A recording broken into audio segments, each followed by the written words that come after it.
దేవుడు మీ ఆశ తీర్చునుగాక, మీ హృదయ వాంఛ నెరవేర్చునుగాక.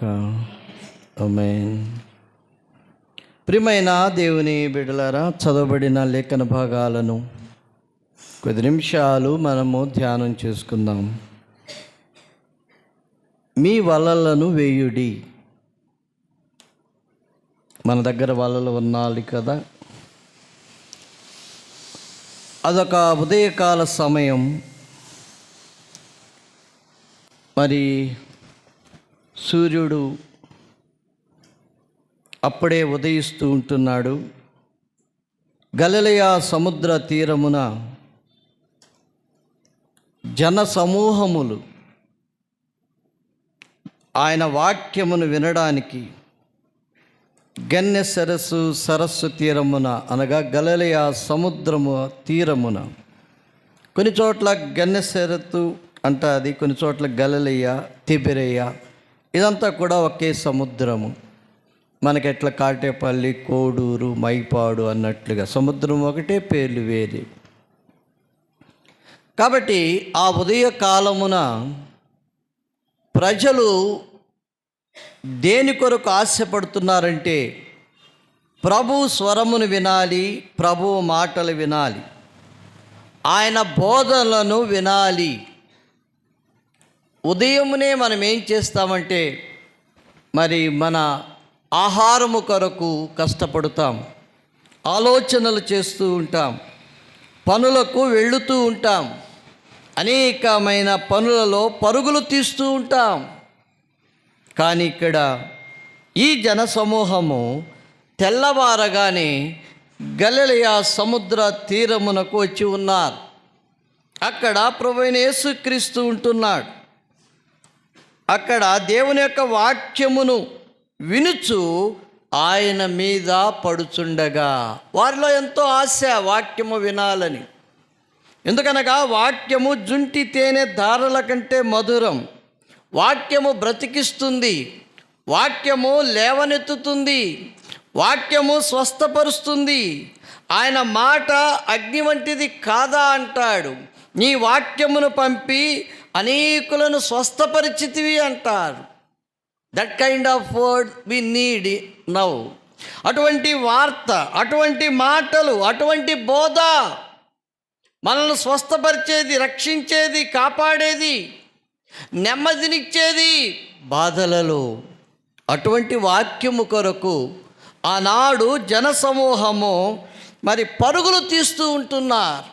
ఆయన గలిలయ సముద్రము దగ్గర ఉంటే అక్కడ, కపెర్నహూములో ఉంటే అక్కడికి, మరి ఎక్కడ ఉంటున్నాడో అక్కడికి ప్రజలు పరుగులు తీస్తూ ఉంటున్నారు. మరి చదవబడిన మాట మనం గమనించినట్లయితే, జనసమూహము దేవుని వాక్యము వినుచు ఆయన మీద పడుచుండగా ఆయన గెన్నెసరత్తు సరస్సు తీరమున నిలిచి, ఆయనకు అవకాశం లేకుండా పోతూ ఉంటున్నది. జనము ఎక్కువైపోతూ ఉంటున్నారు. ప్రతి వారిని చూడాలి, ప్రతి హృదయాన్ని పరిశీలించాలి, ప్రతి వారి బాధను గమనించాలి. కాబట్టి ఆయనకు ఒక అనుకూలమైన స్థలము కొరకు చూస్తూ ఉంటున్నాడు. ఆయనకు కొన్ని అవసరాలు ఉన్నాయి, ఆయనకు కొన్ని అక్కరలు ఉంటున్నాయి. ప్రజలకు ఏదో అవసరం, ప్రజలకు ఆయన బోధ అవసరం, ఆయన వాక్యం అవసరం, ఆయన మాటలు అవసరం ఆయనకి. కానీ ప్రభువు కూడా ఏదో అవసరం. అదేంటంటే ఒక వేదిక కావాలి ఆయనకి, స్థిరముగా నిలవడానికి, స్థిరముగా కూర్చొని అందరి వైపు చూస్తూ, అందరిని గమనిస్తూ, వారి యొక్క మనోభావాలను పరిశీలన చేస్తూ, వారి హృదయంలో ఉన్న ఆక్రందన, వారి హృదయంలో ఉన్న వేదన, బాధలన్నీ కూడా గమనించడానికి God needs a stage or a pulpit. God wants it. దేవునికి ఒక వేదిక అవసరమై ఉంటున్నది. చూచాడు, ఆ తీరమున 2 దోణులు కనపడితే సీమోనుదైన మరి పేతురు అనబడిన ఆ జాలరి యొక్క దోణెను తీసుకున్నాడు. కొంచెం లోతుకు నడిపోయా, అందులో నేను కూర్చుంటాను, ప్రజలు నా మీద పడిపోతూ ఉంటున్నారు, నాకు స్థలము లేకుండా పోతూ ఉంటున్నది. కాబట్టి సముద్రములో కొంత మరి దూరము ఈ యొక్క పడవని నడిపించు, అక్కడ నేను కూర్చొని వారితో మాటలాడుతాను. ఆయన మాటలాడుతూ ఉంటే వారి హృదయాలలో ఒక ఆనందం, వాళ్ళ హృదయాల్లో సంతోషం, ఓ నెమ్మది. ఉదయాన్నే వారు భోజనము కూడా లేదంటే బ్రేక్ఫాస్ట్ కూడా తీసుకోకుండా వచ్చేసినారే, ఏమి కూడా తినకుండా వచ్చేసినట్టుగా ఉంటున్నదే. ఎందుకనగా ఆ సమయము జాలరులు తమ వలలను బాగు చేసుకునే సమయం, అనగా చాలా తెల్లవారిపోయిన సమయంలో వారు దేవుని వాక్యానికి ప్రాధాన్యత ఇచ్చారు. They gave the promise to hear the word of God. ఓ ప్రియ దేవుని బిడ్డ, దేవుని వాక్యానికి ప్రాధాన్యతనిచ్చిన ఆ జన సమూహము యొక్క ఆశను తీర్చడానికి ప్రభు ఒక వేదికను అక్కడ ఏర్పాటు చేసుకుని ఉంటున్నాడు. ఎంతో మాటలాడినాడు, చాలా మాటలాడినారు. ఒక్కొక్క మాట వారి హృదయాలను కదిలిస్తూ ఉంటుండగా, వారిని ఆదరిస్తూ ఉంటుండగా, వారు తమ బాధలను మర్చిపోతూ ఉంటుండగా ఆ గెన్నెసెరతు తీరమున ఎన్నో హృదయాలు ఎంతగానో సంతోషిస్తూ ఉంటున్నాయి. ఎందుకనగా there is a power in the word of God. దేవుని వాక్యములో ఆ శక్తి ఉంటున్నది. ఆ శక్తిని బయటికి తీసుకొని రావడమే ఒక బోధకుని యొక్క మరి పని అని గమనిస్తూ ఉంటున్నాం. కాబట్టి ఇక్కడ వలలు పట్టుటకు అని అంటున్నాడు. ఆ తర్వాత బోధించేశాడు. ఏం బోధించుంటాడు, ఏమని బోధించుంటాడు? ఆ బోధలలో ఒక బోధ ఏంటంటే, సమస్తమును విడిచి నాతో రండి అని చెప్పే మాట కూడా విని ఉండవచ్చు. అందుకనే ఆ యొక్క జాలర్లు కూడా ఆ మాటలు విని చివరికి సమస్తమును విడిచి ఆయనను వెంబడించిరి అని ఆ యొక్క వచనంలో మనం గమనిస్తూ ఉంటున్నాం. కాబట్టి ఆ బోధలో అనేక రకాలైన భావాలు, ఆ బోధలో అనేక రకాలైన మరి అవసరతలు తీరే మార్గాలు ఉంటుండగా ఒక్కొక్కరు ఒక్కొక్క విధముగా అన్వయించుకున్నారు. ఆయన బోధ చాలించినాడు.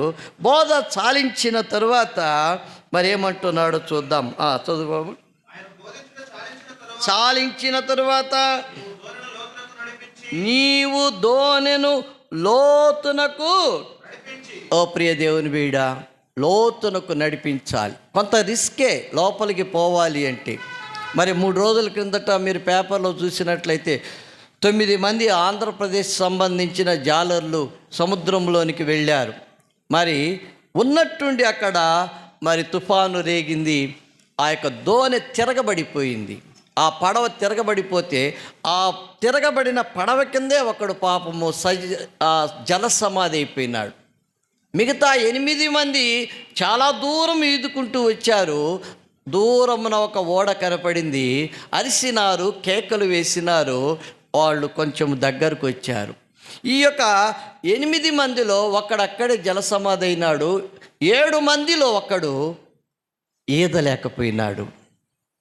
అయ్యా రా, ఇంకొంచెం దూరం, అదిగో ఓడ ఉంది, ఇంకొంచెము ఈదు, ఇంకొంచెము.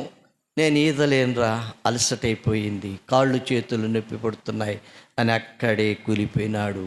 అతడు నీళ్ళలో కొట్టుకొని పోయినాడు.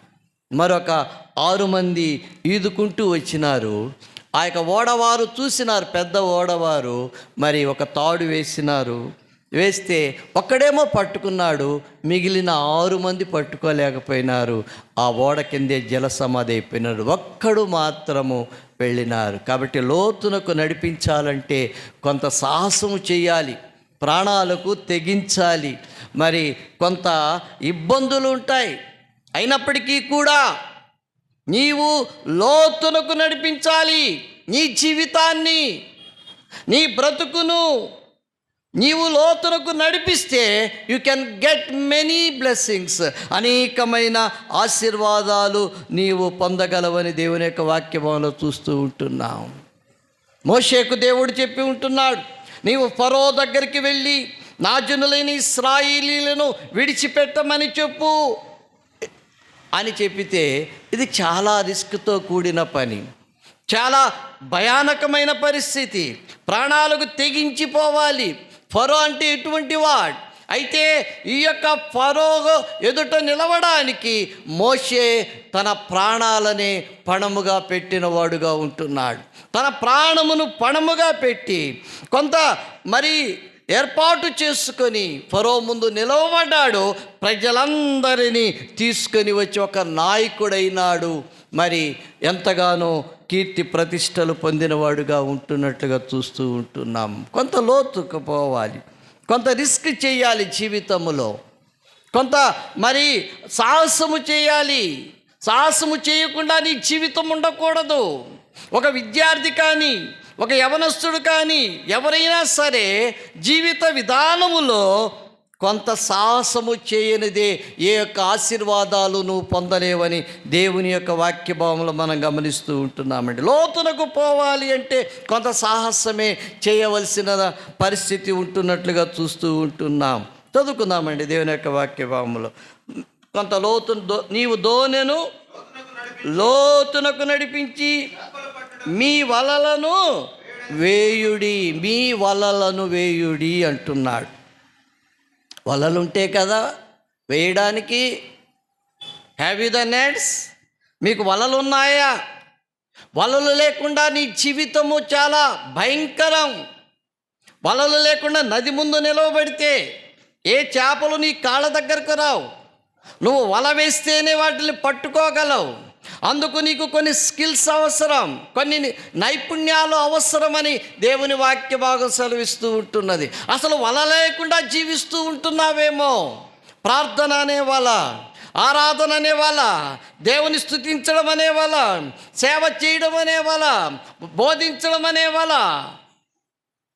You should have so many nets to get so many fishes in your net. అనేకమైన చేపలు పట్టడానికి నీవు వలను సంపాదించవలసిన వాడుగా ఉంటున్నావు. ప్రియమైన దేవుని బిడ్డ, దేవుని యొక్క వాక్య భాగంలో యాకోబు వల వేసి దేవుణ్ణే పట్టుకొని వెళ్ళిపోయినాడు. ఎబ్బోకు రేవు దగ్గర ఆ యొక్క ప్రార్థనా సమయములో మరి తెల్లవార్లు పోరాడుతూ ఉంటుండగా పట్టుకున్నాడు తన వలలో యాకోబు దేవుణ్ణి. నన్ను విడిచిపెట్టు అంటున్నాడు ఆ దేవుడు.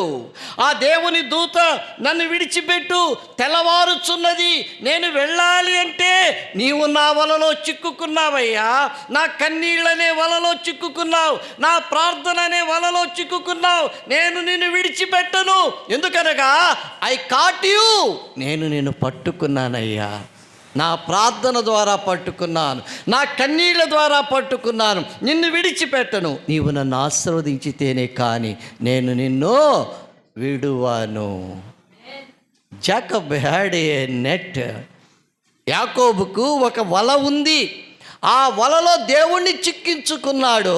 దేవుడు విడిచిపెట్టుకోలేకపోయి, సరే నాయనా నిన్ను ఆశీర్వదిస్తాను, నన్ను విడిచిపెట్టయ్యా బాబు అన్నాడు. అలాగైతే ఆశీర్వదించు ప్రభువా.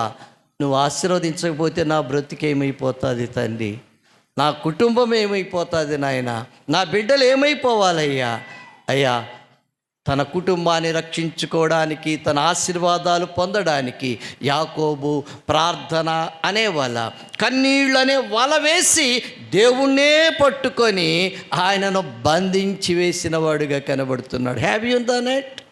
నీకు ఆ వల ఉంటున్నదా? దేవుణ్ణి పట్టుకోగలిగిన వల నీ చేతిలో ఉన్నట్లయితే మీ వలలో వేయుడి అంటున్నాడు ప్రభువైన యేసుక్రీస్తు. ప్రియమైన దేవుని బిడ్డలారా, దేవుని యొక్క వాక్యభావం మనం గమనించినట్లయితే ఎస్తేరు వల ఉంటున్నది ఆమె దగ్గర. ఏం వల ఉందండి? ఎస్తేరును చూడగానే ఆ యొక్క ఐశ్వర్యరాజుకి ఏమైంది? ఆమె యందు దయ పుట్టెను. ఏ వల ఉందో కానీ ఆమె దగ్గర. మరి ఆ రాజునే కైవసము చేసుకొని 127 సంస్థానాలకు ఒక మహారాణిగా ఆమె సింహాసనం మీద కూర్చోగలిగిందంటే షీ హ్యాడ్ ఎ నెట్. ఆమెకు ఒక వల ఉంటున్నది. రాజుల హృదయాలను కరిగించగలిగిన వల, దేవుని దయను పొందగలిగిన వల, మరి అనేక సాహసాలు చేయగలిగిన వల, ప్రార్థన ద్వారా తన ప్రజలను రక్షించుకోగలిగిన వల ఎస్తేరుకుంటున్నట్లుగా గమనిస్తుంటున్నాం. రూతుకు ఒక వల ఉంటున్నది. బోయాజును అతని ఆస్తిని అంతటిని వలలో వేసుకొని వెళ్ళిపోయింది ఆమె. ఇంకా నువ్వేం చేస్తున్నావు? వల వేయాలి. నీవు వల వేయకుండా జీవిస్తూ ఉంటున్నావేమో, ఖాళీ వలలతో ఉంటున్నావేమో, వల ఉపయోగించకుండా ఉంటున్నావేమో.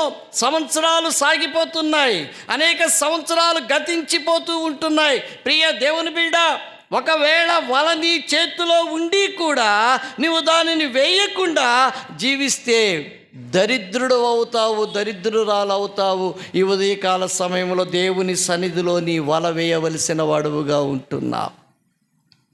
ఆలోచిద్దాం.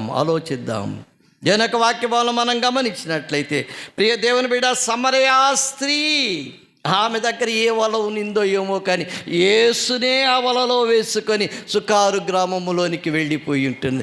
ఆ గ్రామాన్ని పట్టుకుని ఉంటున్నది. ప్రియ దేవుని బిడ్డ, ఆమె కుండను విడిచింది, బావిని కూడా విడిచిపెట్టేసింది.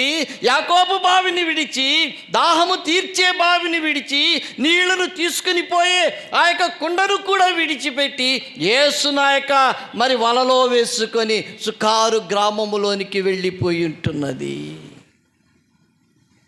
యేసును పట్టుకునే వల నీ దగ్గర ఉంటున్నదా? యేసును బంధించగలిగిన ఆ కన్నీళ్ల వల, ఆ ప్రార్థన వల నీ యొక్క చేతిలో ఉన్నట్టయితే నువ్వు లోకాన్ని పట్టుకోగలవని దేవుని వాక్యభావంలో మనం గమనిస్తుంటున్నాం. ప్రియ దేవుని బిడ్డ, చదువుకుందాం. దేవుని యొక్క వాక్యభావంలో మనం గమనించినట్లయితే, అసలు ఈ యొక్క పేతురు, యోహాను, యాకోబులను దేవుడు ఎప్పుడోనే ముందుగానే పిలిచినాడు. కానీ వాళ్ళు సంపూర్ణముగా సేవలోనికి వాళ్ళు రాలేదు. మొదటగా ప్రభు వీరిని సేవకు పిలిచాడు. మార్కు సువార్త 1వ అధ్యాయము 16వ వచనంలో ఆ మాటలు మనం చదవగలం. మార్కు సువార్త 1వ అధ్యాయం 16వ వచనంలో చదివితే అక్కడే పిలిచినాడు. గలిలయ సముద్ర తీరమున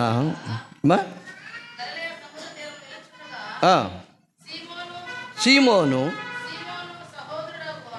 ఆంద్రేయ వలలు వేయుట చూచి వారు జాలరులు, యేసు నా వెంబడి రండని నేను మిమ్మును మనుష్యులను పట్టు జాలరులుగా చేస్తానని వారితో చెప్పాను. కాబట్టి ప్రియమైన దేవుని బిడ్డ, ఆల్రెడీ దే వర్ కాల్డ్, వారు సేవకు పిలువబడినారు. దేవుడు ముందుగానే వారిని పిలిచినారు. అయితే వారు సంపూర్ణముగా దేవుని సేవకు రాలేదు.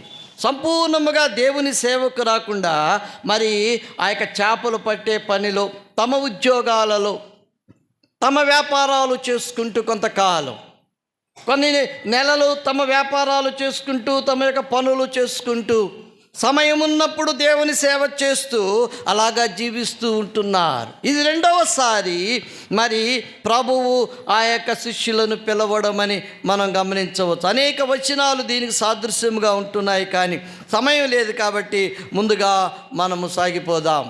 కాబట్టి ఇక్కడ మనం గమనించినట్లయితే, వారు ముందుగానే పిలువబడినప్పటికీ కూడా తమ పనులను చేసుకుంటూ సేవ చేస్తున్నారు. చాలా మంచి విషయమే ఇది. నీవు నీ పనులు అయ్యా నాకు చాలా పనులు ఉన్నాయి, నేను సేవ చేయలేను, నాకు ఉద్యోగం ఉంది, నేను సేవ చేయలేను, నాకు చాలా బాధ్యతలు ఉన్నాయి, నేను సేవ చేయలేను అనడానికి వీలు లేదు. ఎందుకనగా పేతురు, యోహాను, యాకోబులకు ఒక పని ఉన్నది. దేవుడు పిలిచినాడు. కొంతకాలము వారు తమ పనులు చేసుకుంటూ, తమ వ్యాపారాలను చేసుకుంటూ, చేపలను పట్టుకునే అనే వృత్తిని కొనసాగిస్తూ దేవుని సేవలో అప్పుడప్పుడు దేవునికి సహాయపడుతున్నట్లుగా చూస్తూ ఉంటున్నాం. నీ పరిస్థితి ఏమిటి?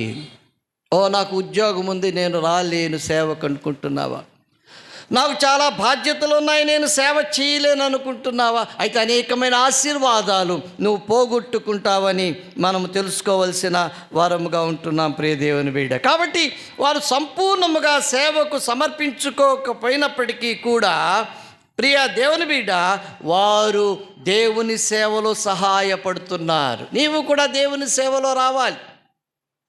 నీ స్వరము వినిపించాలి, నీ పాదాలు దేవుని సేవలో నడవాలి. నీ హస్తాలు దేవుని చేతిలో దేవుని సేవలో పని చేయాలి. అప్పుడు నీకు అనేకమైన ఆశీర్వాదాలు, దీవెనలు నువ్వు పొందగలవని దేవుని వాక్య భాగములో మనము గమనిస్తూ ఉంటున్నాం. ప్రియ దేవుని బిడ్డ, చదువుకుందాం దేవుని యొక్క వాక్య భాగములో. చదువు బాబు. తర్వాత మరి మీ వలలు సీమోనుతో చెప్పగా, సీమోను ఏలినవాడా, ప్రయాసపడితిమి కానీ మాకేమీయూ దొరకలేదు, అయినను నీ మాట చొప్పున వలలు వేతుమని ఆయనతో చెప్పాను. ప్రియమైన దేవుని బిడ్డ, దేవుని యొక్క వాక్య భావన మనం గమనించినట్లయితే వలలు వేయమన్నాడు. కొంత అనుమానం పేతురికి, ఈయనేంది కార్పెంటర్ కుమారుడు కదా, కంసాలివాని కుమారుడు కదా, ఈయన మాకు చేపలు పెట్టడము మరి బోధిస్తున్నాడా, మాకు నేర్పిస్తున్నాడా అన్న ఒక సంశయం. నేడు అనేక మందికి యేసు మీద సంశయం, యేసు రక్షిస్తాడో లేదో అన్న ఒక సంశయం, మరి యేసు నామములో రక్షణ ఉందో లేదో అన్న ఒక సందేహం. కానీ ఇలాగే పేతురు కూడా కొంత సందేహం వచ్చింది. ఈయనకేమి తెలుసు, చేపలు పట్టడం ఎలా తెలుసు, అసలు ఈయన చెప్పే బోధ ఏమిటిలాగా ఉంటున్నది అని కొంత సంశయించినప్పటికీ కూడా ఒకే ఒక మాట అంటున్నాడు బోధకుడా, నీ మాట చొప్పున మేము వలలు వేస్తాము అంట. నీ మాట చొప్పున మేము వలలు వేస్తాము అంటున్నాడు. ఎందుకంటున్నాడు ఆ మాట? గతములో ప్రభు యొక్క అనుభవాలలో నుండి వచ్చినవాడు పేతురు. అనేకమైన విషయాలను పేతురు గమనించినారు. ఒకటి, ప్రభు గలిలయనంతటా కూడా సువార్తను ప్రకటించుట పేతురు విన్నాడు. లూకా సువార్త 4:14 ఆ మాట మనం చదవగలమండి. గలిలయనంతటా ప్రభు సువార్త ప్రకటిస్తున్నాడు, దేవుని వాక్యాన్ని ప్రకటిస్తూ ఉంటున్నాడు, బోధిస్తూ ఉంటున్నాడు. అక్కడంతా తిరిగి దేవుని రాజ్యమును గురించి మాటలు చెబుతూ ఉంటే ఈ యొక్క పేతురు తన పని చేసుకుంటూ ఉంటూనే ఆ యొక్క ప్రభు బోధను విన్నట్లుగా చూస్తూ ఉంటున్నాం. 4:14 లూకా. అప్పుడు యేసు ఆత్మ బలముతో గలిలయకు తిరిగి వెళ్ళాను. సమాచారము ఆ ప్రదేశమందంతటా వ్యాపించాను. కొన్ని అనుభవాలు ఉన్నాయి. కొంతమంది ప్రభు ద్వారా మేలులు పొంది, ప్రభు ద్వారా ఉపకారాలు పొంది, ప్రభు ద్వారా మరణమును తప్పించుకొని ఈరోజు ప్రభు కాదంటున్నారు, ఆయన దేవుడు కాదంటున్నారు, ఆయన క్రీస్తు కాదంటున్నారు. కానీ గతములో ఏ నామములో నీవు స్వస్థపరచబడ్డావు, ఏ నామములో నువ్వు రక్షించబడ్డావు, ఏ నామములో నీవు దేవుణ్ణి తెలుసుకోగలిగి ఉంటున్నావు అని గమనించినట్టయితే ఇప్పుడు ఆ నామము వారికి ఏమాత్రము కూడా ఉపయోగము లేకుండా పోయింది. కానీ పేతురు విన్నాడు, యేసుని గురించి విన్నాడు, యేసు యొక్క శక్తిని గురించి తెలుసుకున్నాడు, ఆయన యొక్క బోధలను విన్నాడు, విని మనస్సులో పెట్టుకున్నాడు. ఇంకేమిటి కారణం? ఆయన మాట చొప్పున మేము వలలు వేస్తామని పేతురు అనడానికి మరొక కారణం ఉంటున్నదండి. అది కూడా చదువుకుందాం. లూకా సువార్త 4:33 చదువుకుందాం. ఆ సమాజ మందిరములో అపవిత్రమైన దయ్యపు ఆత్మ పట్టిన వాడు ఒకడుండెను. వాడు నజరేయుడైన యేసు. ఓ ప్రియమైన దేవుని బిడ్డ, ఈ యొక్క విషయాలు మనం గమనించినప్పుడు మరి ఆ యొక్క ప్రభువైన యేసుక్రీస్తు చేసిన అద్భుతాలు, అపవిత్రాత్మలను వెళ్ళగొట్టడం, అందరినీ స్వస్థపరచడం, ఇవన్నీ కూడా పేతురు వినినవాడుగా ఉంటున్నాడు. ఇన్ని అద్భుతాలు మరి పేతురు చూచి మనస్సులో మరి ఆయన దాచుకున్నవాడుగా కనబడుతున్నాడు. అంత మాత్రమే కాదు, పేతురు యొక్క ఆత్మను ప్రభువే స్వయముగా స్వస్థపరచడము కూడా పేతురు అనుభవాలలో ఒక అనుభవం. ఇవన్నీ మనసులో పెట్టుకొని ఈ మాట అన్నాడు. ఏ మాట? నీ మాట చొప్పున మేము వలలు వేస్తాం. కొన్ని అనుభవాలు ఉన్నాయి యేసుతో, కొన్ని మేలులు పొందినాడు, కొన్ని ఉపకారాలు పొందినాడు, కొన్ని అద్భుతాలు చూసినాడు, ఆయన శక్తిని తెలుసుకున్నాడు పేతురు. కాబట్టి ఈ ఉదయకాల సమయంలో ప్రియమైన దేవుని బిడ్డ, యేసు గురించి నీకు తెలుసు, ఆయన శక్తి గురించి నీకు తెలుసు, ఆయనతో కొన్ని అనుభవాలు నీకు ఉంటున్నాయి. ఇప్పుడు ఆయనను విడిచి వెళితే ఎలాగా? ఒకనాడు ఆయన చేసిన అద్భుతాల ద్వారా నీవు స్వస్థత పొందలేదా? ఒకనాడు ఆయన చూపించిన ప్రేమ ద్వారా నువ్వు బ్రతకలేదా? నువ్వు కష్టంలో ఉంటున్నప్పుడు, నువ్వు కన్నీళ్లతో ఉంటున్నప్పుడు, నువ్వు బాధలలో వేదనలో ఉన్నప్పుడు, నువ్వు మరణానికి అప్పగించబడినప్పుడు ఆ యేసే నిన్ను పట్టుకొని, నిన్ను రక్షించి, నిన్ను బ్రతికించి, నిన్ను నిలవబెడితే ఈనాడు నీకు ఆ యేసు పనికి రాకుండా పోతే ఎలాగా? ఎంత ప్రమాదకరం. కాబట్టి ఈ యొక్క పేతురు ఈ యొక్క మాట అంటున్నాడు. ఏ మాట అంటున్నాడండి? బోధ కూడా ఏమంటారు ప్రభువు? చదువు బాబు. ఏలినవాడా ఏమంటున్నాడండి? ఏలినవాడా. ఇంకా ప్రభు యొక్క అసలు విషయం ఆయనకి తెలియలా. ఎవరి యొక్క ప్రభువు అనేది పేతురు స్పష్టంగా తెలుసుకోలేక మరి ఏలినవాడా అంటున్నాడు. ఇంగ్లీషులో మై మాస్టర్ అని వ్రాయబడి ఉంటున్నది. మై మాస్టర్, నా యజమానుడా అని అక్కడ మనం చూస్తూ ఉంటున్నాం. ఏలినవాడా, రాత్రంతయు కూడా మేము శ్రమ పడితిమి, కానీ మాకేమీ దొరకలేదు. అయినను నీ మాట చెప్పునా. ఆ మాట ఎంత శక్తి కలిగిన మాటో పేతురుకు తెలుసు. ఆ మాట ద్వారానే తన అత్త యొక్క జ్వరము మరి విడిచిపోయినట్లుగా చూస్తూ ఉంటున్నాం. ఒక్క మాట ద్వారా సేనా దయ్యములు పట్టిన వాడు స్వస్థచిత్తుడై కూర్చుంటాడు చూచినాడు. ఒక్క మాట ద్వారా అనేక వందల మంది స్వస్థత నొందడం చూచి ఉంటున్నాడు. ఒక్క మాట ద్వారా అనేక మంది నెమ్మది పొందడం చూచి ఉంటున్నాడు. ఆ మాట శక్తి కలిగిన మాట. ఏ మాట అయితే కలుగును గాక అని పలికి ఉంటున్నాడు, అదే ఈ మాట. ఆ మాటే నిన్ను పిలిచిన మాట, నీ పేరు పెట్టి నిన్ను పిలిచిన మాట. ఏ మాట అయితే మరి ఆకాశమును సృష్టించినాడో, ఆకాశములో ఉన్న సూర్య చంద్ర నక్షత్రాలను కలుగచేసినాడో, కలుగును గాక అనగా కలిగి ఉంటున్నదో, వెలుగు కమ్మని పలకగా ఆ ప్రకారమై ఉంటున్నదో అదే మాట. నిన్ను పిలిచిన మాట, నిన్ను రమ్మని చెప్పిన మాట, నిన్ను స్వస్థపరిచిన మాట, నిన్ను రక్షించిన మాట. There is no any change. The word which made everything and which called you to his presence. ఆ మాట, నీ మాట చొప్పున. యేసు మాట విని మరి చెడిపోయిన వాడు లేడండి.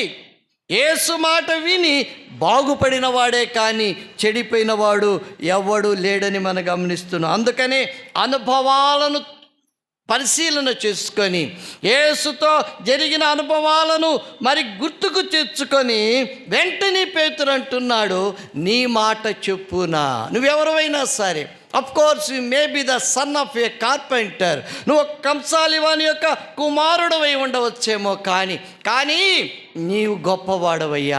నీ మాట శక్తి కలిగిన మాట, నీ మాట బలమైన మాట, నీ మాట ప్రేమ కలిగిన మాట, పగిలిన హృదయాలను అతికించగలిగిన మాట యేసు మాట. అదే బైబిల్ మాట. ప్రియమైన దేవుని బిడ్డ, దేవుని యొక్క వాక్యములను మనం గమనించినట్లయితే, నీ మాట చొప్పున వలలు వేతుమని ఆయనతో చెప్పాను. వారు అలాగు చేసి విస్తారమైన చేపలు పట్టిరి అని గమనిస్తూ ఉంటున్నాం. ప్రియ దేవుని బిడ్డ, దేవుని యొక్క వాక్య భాగంలో విస్తారం అంతే. A abundant blessings you can get from the Jesus. ఆయన మాట ప్రకారముగా నువ్వు జీవించినట్లయితే విస్తారమైన ఆశీర్వాదాలు నీవు పొందగలవని దేవుని వాక్య భాగములో మనం గమనిస్తూ ఉంటున్నా. ప్రియ దేవుని బిడ్డ, చెప్పాడు ఒక మాట, నీవు దోణెను లోతునకు నడిపించు అన్నాడు. మామూలుగా ఉదయకాలమున మరి లోతుల్లో చేపలు ఉండవు అని శాస్త్రజ్ఞులు తెలియచేసిన మాట. కానీ ప్రకృతికి విరోధముగానే, వ్యతిరేకముగానే ప్రభువు చెప్తున్నాడు, నీ దోణెను లోతునకు అది యేసు మాట. ప్రకృతి మాట మనకు అవసరం లేదు. అయ్యా ఇలాగ చేస్తే ఏమి మన బ్రతుకులు బాగుపడవు అని ఎవరైనా అంటే అవసరం లేదు మనకు. యేసు ఏది చెప్తే అది మనము చేయవలసిన వారముగా ఉంటున్నాం. ఏం చెప్పినాడు? లోతునకు నడిపించమని చెప్పి, ఆయన చెప్పినట్టుగా నువ్వు నడిపించాలి, లోకము చెప్పినట్టుగా కాదు. మరి ఈ యొక్క ప్రకృతి సిద్ధమైన సూత్రాల ప్రకారము కాదు, సిద్ధాంతాల ప్రకారము కాదు. యేసు ఏది చెప్తే అది వ్యతిరేకమైనప్పటికీ, సహజ సిద్ధముగా అది వ్యతిరేకమైనప్పటికీ కూడా నీవు యేసు చెప్పినట్టుగా నీవు లోతునకు నడిపించినట్లయితే నీవు విస్తారమైన చేపలు పడతావు. ఆయన చెప్పినట్లు చేయి. దేవుడు అబ్రహాముతో చెప్పాడు. ఏం చెప్పాడు? మొరియా దేశమునికి వెళ్ళి అక్కడ నేను చూపించు పర్వతములలో ఒక పర్వతం మీద నీ కుమారుని దహన బలిగా చేయి. లేదయ్య అంత దూరం పోలేను, నా వయసు దాదాపు 120 సంవత్సరాలు, 3 రోజుల ప్రయాణం నేను చేయలేను, ఆ పర్వతము నేను ఎక్కలేను, ఇదిగో ఇక్కడ నేను చేస్తానంటే కుదరదండి. దేవుడు నిన్ను ఎక్కడ ఆరాధించమంటున్నాడో అక్కడే ఆరాధించు. దేవుడు చెప్పిన స్థలంలో నేను ఆరాధించకపోతే నీ ఆరాధన వ్యర్థమే.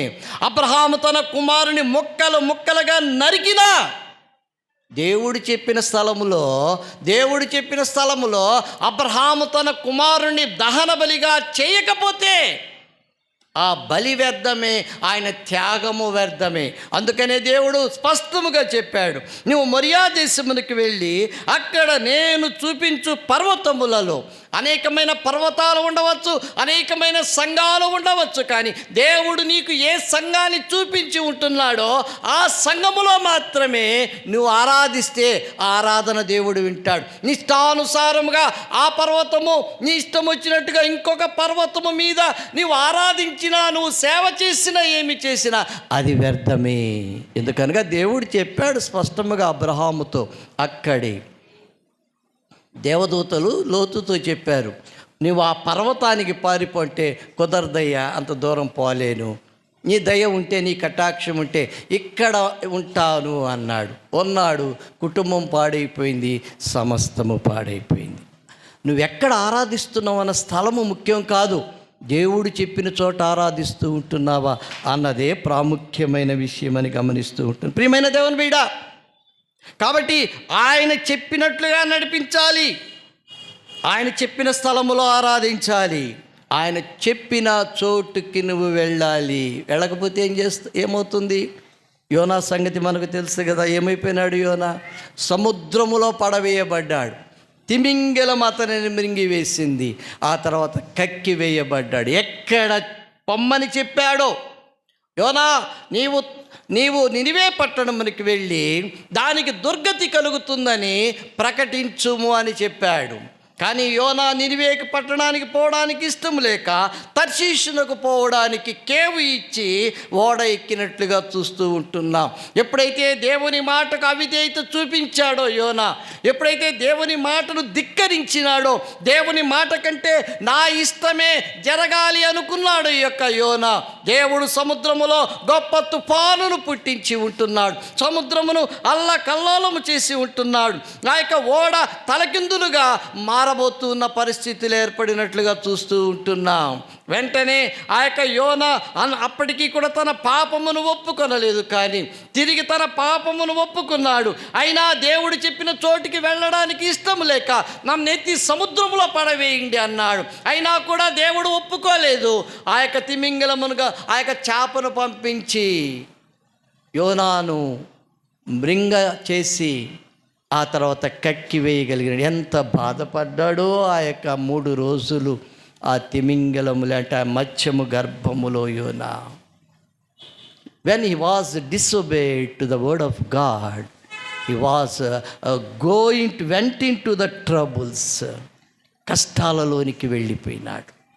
దేవుడు చెప్పిన చోట ఆరాధించు, దేవుడు చెప్పినట్లుగా నడిపించు నీ దోనెను, నీ జీవితాన్ని. దేవుడు చెప్పిన స్థలములో ఆరాధించు, అబ్రహాము చేసినట్లుగా. మరి నోవాహుతో దేవుడు ఏం చెప్పాడంటే, ఒక ఓడను సిద్ధపరచుకొని నేను చెప్పినట్లుగా, నా కొలతల ప్రకారముగా, నా యొక్క ఆజ్ఞల ప్రకారముగా నీవు నీ ఇంటి వారికి ఒక ఓడను సిద్ధము చేసుకున్నాడు. ఆ దేవుడు చెప్పిన కొలతల ప్రకారముగా ఆ యొక్క నోవాహు ఆ యొక్క ఓడను తయారు చేసుకున్నాడు. జల ప్రళయము కూడా నోవాహును ఏమీ చేయలేకుండా పోయి ఉంటున్నది. ఈ ఉదయకాల సమయంలో ప్రియమైన దేవుని బిడ్డ, దేవుని మాట ప్రకారము నువ్వు జీవిస్తే జల ప్రళయాలు కూడా నిన్ను ముంచలేవని దేవుని వాక్య భాగములో మనం గమనించవలసిన వారముగా ఉంటున్నాం. ప్రియమైన దేవుని బిడ్డ, దేవుని యొక్క వాక్యములో మనం గమనించినట్లయితే అక్కడ అంటూ ఉంటున్నాడు. వెంటనే ఏం జరిగిందో చదువుకుందామంటే దేవుని వాక్య భాగములో 8వ వచనం చదువుకుందాం.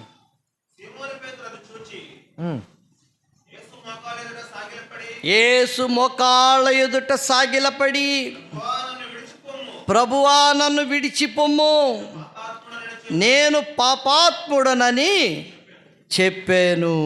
ప్రియమైన దేవుని బిడ్డ, దేవుని యొక్క వాక్యమును మనం గమనించినట్లయితే మొదటగా ఏలినవాడా అన్నాడు.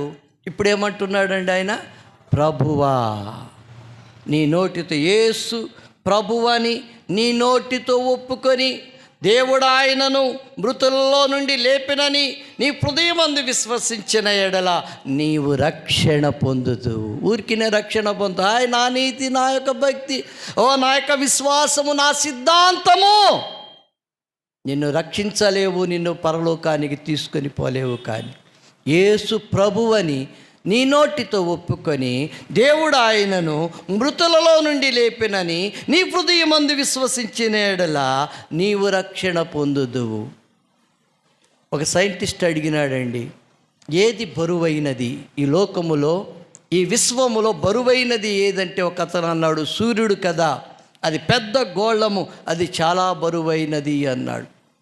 మరొకరు చెప్పారు, కాదు సూర్యుని కంటే బరువైనది ఒకటి ఉన్నది, అది బ్లాక్ హోల్ అన్నారు. బ్లాక్ హోల్ అన్నారు. కృష్ణ బిలము అన్నారు. లేదు అంతకంటే బలమైనది ఉన్నది అని ఇంకొక ఆయన అన్నాడు. అదేంటంటే పాలపొంత అన్నాడు. ఈ లోకములో అనేకమైనవి బరువైనవి, భారమైనవి, బలమైనవి ఉన్నాయి.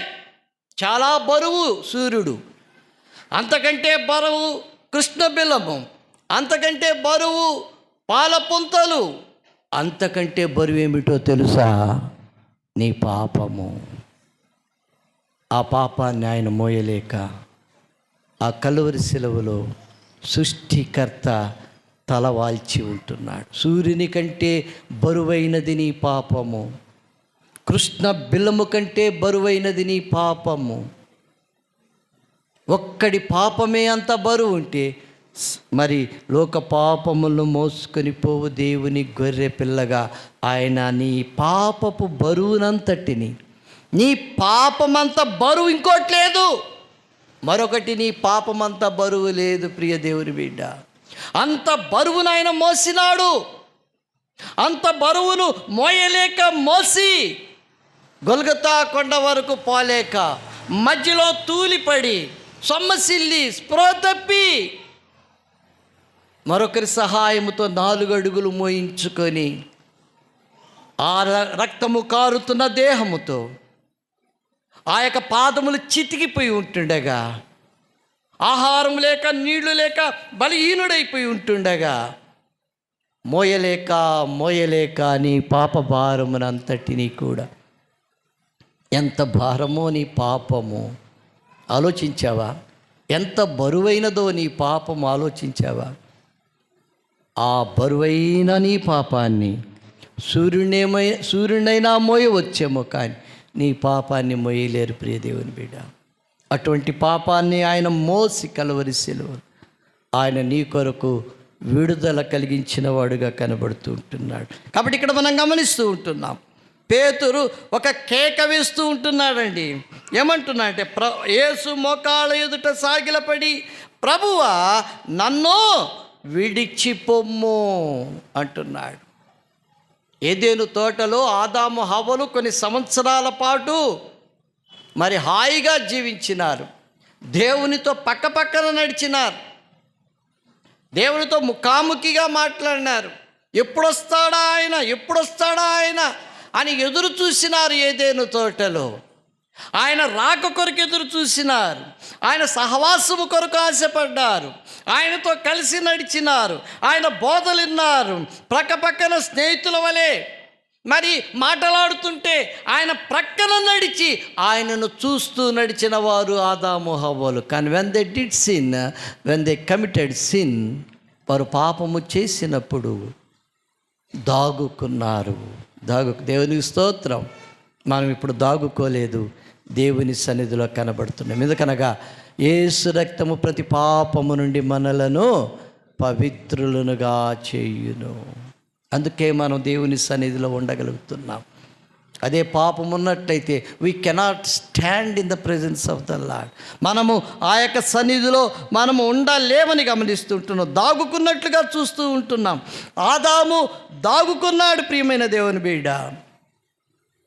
ఇంకా మనం గమనించినట్టే పేతురు ఒక కేక వేసినాడండి. ఏమని కేక వేసినాడంటే, నేను పాపాత్ముడను, నేను పాపాత్ముడను, నన్ను విడిచిపొమ్ము. ఇలాగ భక్తులు చాలామంది కేకలు వేసినాయి. యెషయా గ్రంథం 6వ అధ్యాయం 5వ వచనంలో యెషయా అంటున్నాడు, చదువుకుందాం. యెషయా గ్రంథం 6వ అధ్యాయం 5వ వచనంలో యెషయా ఏమని కేక వేసి ఉంటున్నాడు చూద్దాం. అయ్యో, నేను అపవిత్రమైన పెదవులు కలిగిన వాడను, అపవిత్రమైన పెదవులు కలిగిన జనుల మధ్యను నివసించువాడను, నేను నశించి తిని, రాజును సైన్యములకు అధిపతికి యెహోవాను నేను కన్నులారా చూచి తిని అనుకుంటున్నా. అయ్యో, నేను అపవిత్రుడను. పేతురు అంటున్నాడు, నేను పాపాత్ముడను అంటున్నాడు. యోబు అంటున్నాడు, యోబు కూడా అంటున్నాడండి. అంత గొప్ప భక్తుడు, నీతిమంతుడు, యథార్థవంతుడు యోబు. 42:5లో ఏమంటున్నాడో చూద్దాం. యోబు ఏ మాట అంటే, నీవు నేనెంత ప్రియ సోదరుడా సోదరి. యోబు గొప్పవాడుగా, భక్తిపరుడుగా, యథార్థవర్తనుడుగా, నీతిమంతుడుగా, పాపము లేనివాడుగా యోబుని పరిచయం చేసిన దేవుని వాక్యము. కానీ యోబు తనకు తానుగా ఆ పరిశుద్ధత ముందు, ఆ పరిశుద్ధుని ముందు నిలవబడినప్పుడు యోబు ఏమంటున్నాడో 42:5లో చూద్దాం. వినికిడి చేత వింటిని, ఇప్పుడు నేను కన్నులారా నిన్ను చూచుచున్నాను, కావున నన్ను నేను అసహించుకొని ధూళిలోను బూడిదలోను పడి పశ్చాత్తాపడుతున్నాను. యోబును గురించి 1వ అధ్యాయం 1వ వచనంలో చక్కగా వ్రాయబడింది. యోబు అను భక్తిపరుడు ఒకడు ఉండెను అని రాయబడింది. అతడు భక్తిపరుడు, అతడు నీతిమంతుడు, యథార్థవంతుడు అని చెప్పబడింది. ఎప్పుడైతే దేవుని కన్నులారా చూచినాడో యోబు అంటున్నాడు, తనను తాను అసహించుకుంటూ ఉంటున్నాడు. నేనా, నా బ్రతికేమిటి, నా జీవితం ఏమిటి? రేపు నువ్వు కన్నులారా యేసును చూడబోతూ ఉంటున్నావు, ఆ పరిశుద్ధుని చూడబోతూ ఉంటున్నావు. నేడే నిన్ను నీవు పరిశుద్ధపరచుకో. ఎంత పరిశుద్ధపరచుకున్నా we cannot stand before him. ఆయన ముందు నిలబడలేము. కానీ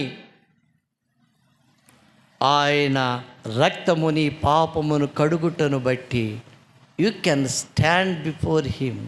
నీవు ఆయన ముందు నిలబడగలవు. ప్రియ దేవుని బిడ్డ, అబ్రహాము అంటున్నాడు, ఏమంటున్నాడంటే దుమ్మును ధూళిని అంటున్నాడు. 18:27లో దుమ్మును ధూళి అంటున్నాడు. దానియేలు ఏమంటున్నాడండి? దానియేలు ఏమని కేక వేశాడు? 10వ అధ్యాయం 16వ వచనంలో, 10వ అధ్యాయం 16వ వచనంలో చూద్దాం ఏమని అంటున్నాడు. దానియేలు గ్రంథం 10:16. నరస్వరూపి ఎవరంట? నరస్వరూపి ఎవరండి? నరస్వరూపము కలిగిన వాడు యేసుక్రీస్తే. దానియేలు గ్రంథంలో యేసుక్రీస్తున్నాడు, ఆది కాండంలో యేసుక్రీస్తున్నాడు. యేసుక్రీస్తు లేని బైబిలే లేదని గమనిస్తూ ఉంటున్నాం. అటువంటి యేసును చాలామంది పక్కన పెడుతూ ఉంటున్నారు. రేపు ఏమంటాడో తెలుసా? నేను మిమ్మును ఎరుగను అంటున్నాడు. అయితే మనల్ని చూసేమంటారంటే, నా తండ్రి చేత ఆశీర్వదించబడిన వారలారా, భూమి పుట్టినది మొదలుకొని మీ కొరకు సిద్ధపరిచిన రాజ్యమును స్వతంత్రించుకోండి. మీకు ఒక రాజ్యం ఇవ్వబోతూ ఉంటున్నాడు ఆయన. చిన్న చిన్న పూరి ఇళ్లలో ఉంటున్న మనం, చిన్న చిన్న భవనాలలో ఉంటున్న మనకు దేవుడు ఒక రాజ్యాన్ని ఇవ్వబోతు. ఎందుకు? యేసు దేవుడని ఒప్పుకున్నందున, యేసు రక్షకుడని ఒప్పుకున్నందున, ఆయన నా ప్రభు అని ఒప్పుకున్నందున, అంత మాత్రమే. నా తండ్రి చేత ఆశీర్వదించబడిన వారలారా, భూమి పుట్టక ముందు మీ కొరకు ఏర్పాటు చేయబడిన రాజ్యమును స్వతంత్రించుకోండి అంటున్నాడు. దానియేలు ఏమన్నాడు బాబు? 10:16లో, నరస్వరూపియగు ఒకడు నా పెదవులను ముట్టగా నేను నోరు తెరచి ఇట్లాంటిని, నా ఏలినవాడా,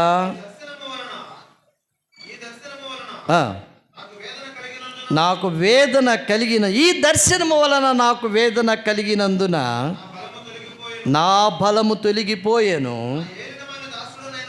చాలండి. ఆయన కనపడితే నువ్వు నేనేమైపోతామో దానియేలు అంటే భక్తుడే చెప్తూ ఉంటున్నాడు. ప్రియమైన దేవుని బిడ్డ పేతురు కూడా, నేను పాపాత్ముడనయ్యా, నేను నీ సన్నిధిలో ఉండడానికి ఏమాత్రం అర్హుడను కాదు. I cannot stand before you lord, నేను నీ ముందు నిలవబడలేను, నన్ను విడిచి వెళ్ళిపో. ధనవంతుడు ఉన్నాడండి.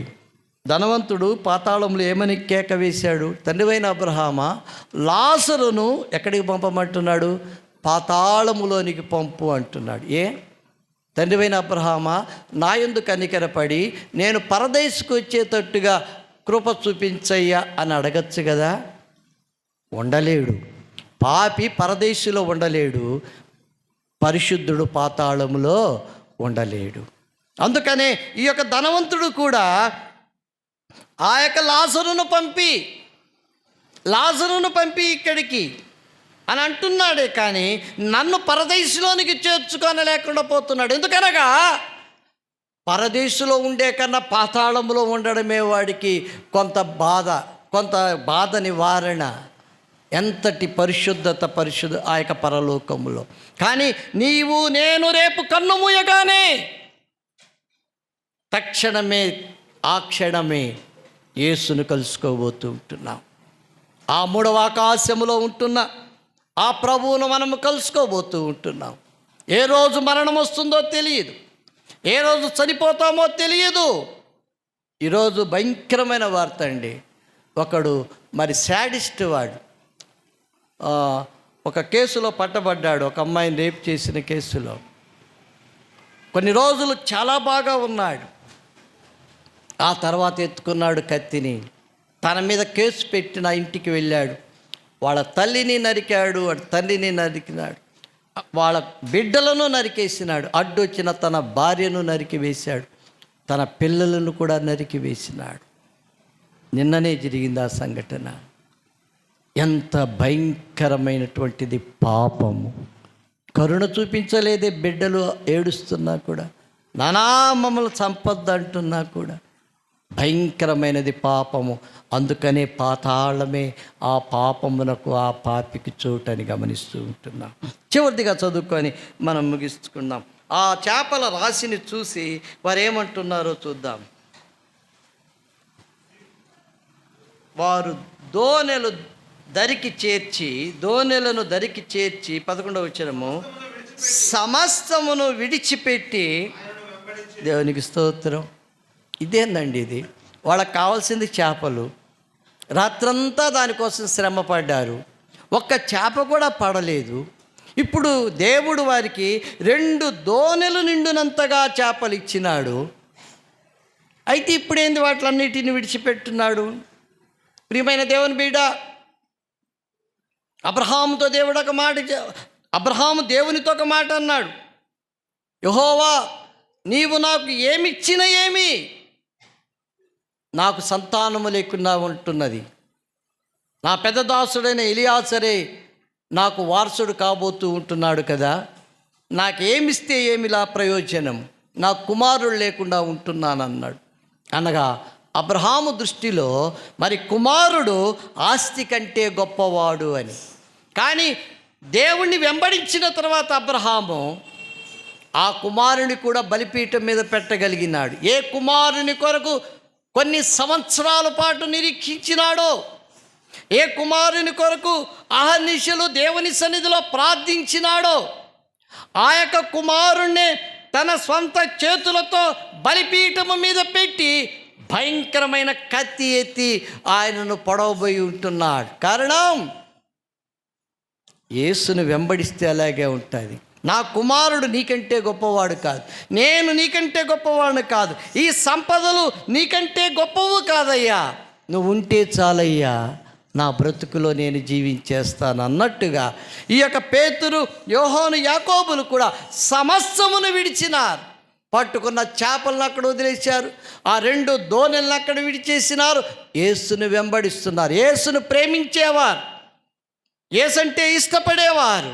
ఈ లోకములో దేనిని ఇష్టపడరు. అందుకనే అపోస్తలుడైన పౌలు అంటాడు, సమస్తమును పెంటతో సమానముగా నేను భావించుతూ ఉన్నానండి. యేసు దొరికితే చాలు, యేసు ఉంటే చాలు, నేను సమస్తమును కూడా విడిచిపెట్టేస్తాను అని ఆ యొక్క భక్తులు అంటున్నట్లుగా ఈ ఉదయకాల సమయంలో ప్రియమైన దేవుని బిడ్డ, పేతురు వలె ఆయనను వెంబడిద్దాం. ఆయన ఉంటే అన్నీ ఉన్నట్టే, ఆయనను వెంబడిస్తే సమస్తము కూడా మనకు దొరికినట్టే.